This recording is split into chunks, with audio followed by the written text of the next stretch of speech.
In the last video ስለ HTML semantic elements እና እንዴት SEO friendly semantics መጠቀም እንደምንችል አይተናል። ዛሬ ደግሞ እስከዛሬ ያየናቸውን HTML ቪዲዮ ሰመራይዝ አድርገን ኤግዛምፕል የምንሰራበት ቪዲዮ ነው።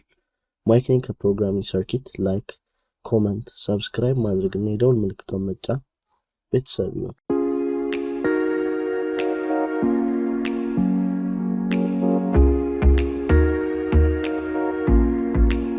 So guys, ከዚህ በፊት በዚህ ፕሌሊስት ላይ ስለ HTML መጀመሪያ ስንጀምር ማወቅ ያለብንን ነገሮች አይተናል። እስቲ ወደ ኋላ እንመለስና ምን እንደሆነ እናስታውስ። ስለ HTML ፓርት 1 ላይ ስለ HTML ቴክስት ኤሌመንትስ ነበር ያየነው። እዚህም ላይ እንዴት ጽሁፍ መጻፍ እንችላለን የሚለውን በጥቂቱም ቢሆን አይተናል። ከነዚህም ኤሌመንቶች ውስጥ ፓራግራፍ ታግ፣ ሄዲንግ ታግ ማለትም ከH1 እስከ H6 ማለት ነው በመጠቀም እዚህ ቪዲዮ ላይ ፎርማቲንግ እና ደግሞ እዚህ ቪዲዮ ላይ ፎርማቲንግ ኤሌመንትስ ማለትም አንደርላይን፣ ቦልድ፣ ኢታሊክ የመሳሰሉትን ለማየት ሞክረናል።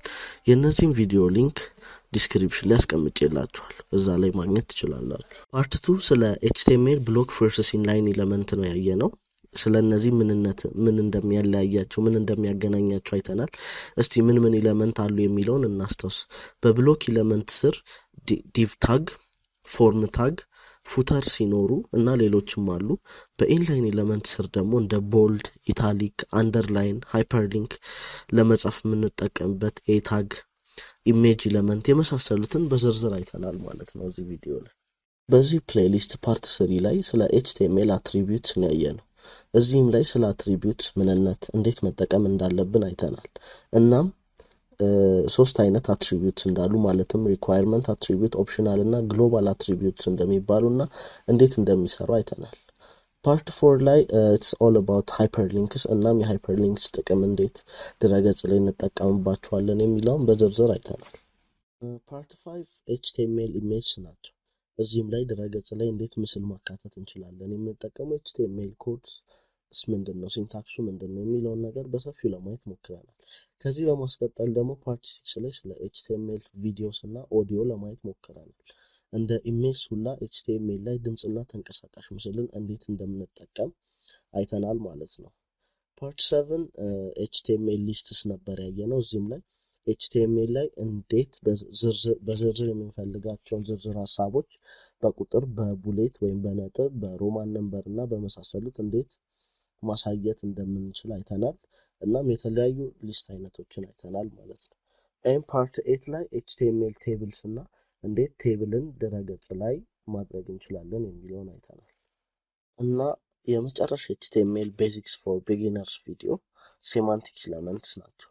እነዚህም እንዴት ለሰርች ኢንጂን ኦፕቲማይዜሽን እንደሚጠቅሙና ምን ያህል አስፈላጊ እንደሆነ አይተናል። እንግዲህ በመጨረሻም እነዚህን ካየን ወደ CSS ነው የምናልፈው። ከዛ በፊት ግን ከላይ ተጠቀምናቸውንና እስከዛሬ ያየናቸውን ነገሮች በምሳሌ አንድ ላይ እናያለን። የምናደርገው ምሳሌውን አሳያችኋለሁ እንዴት ምን እንደምትሰሩ ሁሉንም ለማጠቃለል። ከዛም ያንን ምሳሌ ቴሌግራም ቻናል ላይ አስቀምጥላችኋለሁ ማለት ነው፣ ሶርስ ኮዱን ከነ ፋይሎቹ እና ያንን ሊንክ ደግሞ ዲስክሪፕሽን የቴሌግራም ቻናል ሊንኬ ዲስክሪፕሽን ላይ አስቀምጣችኋለሁ። እዛ ላይ ሄዳችሁ ዳውንሎድ ማድረግ ትችላላችሁ ማለት ነው። ቴሌግራም ላይ ማግኘት ትችላላችሁ። ያው ራሳችሁ ምን ያህል አውቃለሁ የሚለውን ለማየት ይረዳል በሚል ነው። ሌላው ደግሞ እኔም በደንብ እንድቀጥልበት ጥሩ ነገር እንድሰራ ምን ያክል ተከታዮች እነዚህ ነገሮች ይጠቀሙባቸዋል የሚለውንም ለማየት ስለፈለኩኝ so guys this is our summary እና ይሄንን እንዳለ ከሰራችሁ ያያናቸው ቪዲዮዎች ገብታችኋል ማለት ነው። ከሰራችሁ በኋላ ኮሜንት ላይ ደን ብላችሁ ጻፉልኝ ዛት አይ ነው እኔም ማሳያችሁ ነገር እየጠቀማችሁ እንደሆነ ማለት ነው። ብራውዘር ላይ እንደምታዩት ይህንን ይመስላል። ከላይ እስከ ታች ስክሮል እያደረኩኝ አሳያችኋለሁ መጀመሪያ። ከዛ እናንተ ቪዲዮን እያያችሁ ትሰሩታላችሁ ማለት ነው። እስከዛሬ ያይሰራናቸው ቪዲዮዎች ጠቅላላ ሐሳባቸው እዚህ ኤግዛምፕል ላይ ተካቷል። እነሱን እያያችሁ ትሰራላችሁ ማለት ነው። እናም እንዳልኳችሁ ቴሌግራም ላይ አስቀምጥላችኋለሁ ፋይሉን ነገ ወይ ከነገ ወዲያ። እናም ኔክስት ቪዲዮ ላይ አብረን እየሰራን እናያቸዋለን ማለት ነው። እያንዳንዳቸውን ሰመራይዝ እናደርጋለን። ምን ጋር እንደተጠቀምን፣ ስታይል የቱ ጋር እንደተጠቀምን ኤቭሪቲንግ ማለት ነው። ከላይ እስከ ስር ድረስ አብረን ሰመራይዝ እናደርግና ኔክስት ታይም ላይ እንደዛ እናደርጋለን። ኤንዴን ይሄን እንደጨረስን ኔክስት ዊክ ላይ ሲኤስኤስን በደንብ እንጀምራለን ማለት ነው። ቤዚክስ ሲኤስኤስ ቤዚክስ እናም ይሄን ይመስላል ማለት ነው። እስከ ዛሬ የነበረን ኤችቲኤምኤል ፎር ቢጊነርስ ሌሰን እና ጋይስ የኤችቲኤምኤል የመጀመሪያው ዙር ቪዲዮስ በዚህ እንጨርሳለን ማለት ነው። እንደተለመደው ላይክ፣ ኮመንት፣ ሰብስክራይብ እና የደውል ምልክቷን በመጫን ቤተሰብ መሆን እንዳይረሳ። ሲ ዩ ኢን ዘ ኔክስት ሶሉሽን ቪዲዮ